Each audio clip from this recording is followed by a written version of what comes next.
Gemma Whitehouse Summers is washing the King Island grocery truck in the street outside her house in the capital, Curry. This is Gemma's business, an available niche because this bountiful but remote rock in western Bass Strait doest have a car wash. What it does have, amazingly, is a full summer season of horse racing that has survived for 125 years. The first jockeys were paid in possum skins and still, today, no one is in it for the money. It survives despite the isolated population being just over 1,500.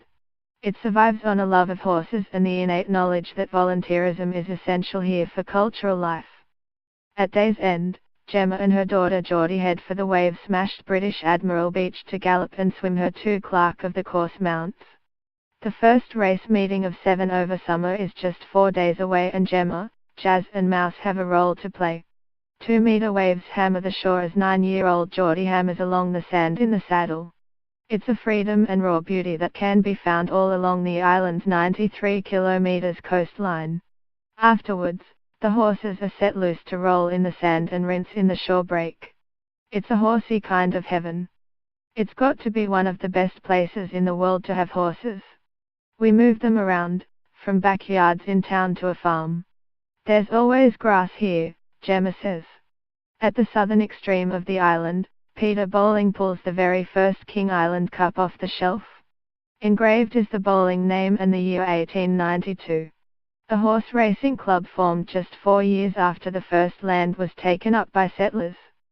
Back then, to keep the cup you had to win the race 3 times, and my great-uncle Willie won his third in 1903, Peter says. There were so few people living on the island and yet they formed a racing club. They haven't missed a season since.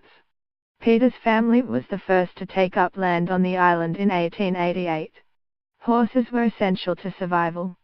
Even as a 4th-generation kid at the huge Surprise Bay property, Peter rode a horse 8 kilometers to the closest schoolhouse. On a kitchen shelf near Curry Harbour, 2 shinier King Island Cups of former trainer Peter Chiver's pride and joy.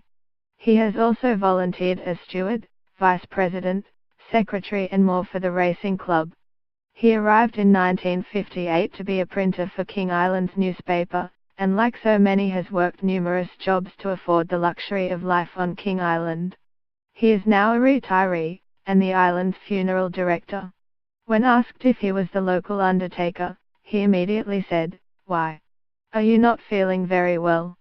He shows me the island's new hearse, bought second-hand from a Tasmanian funeral home.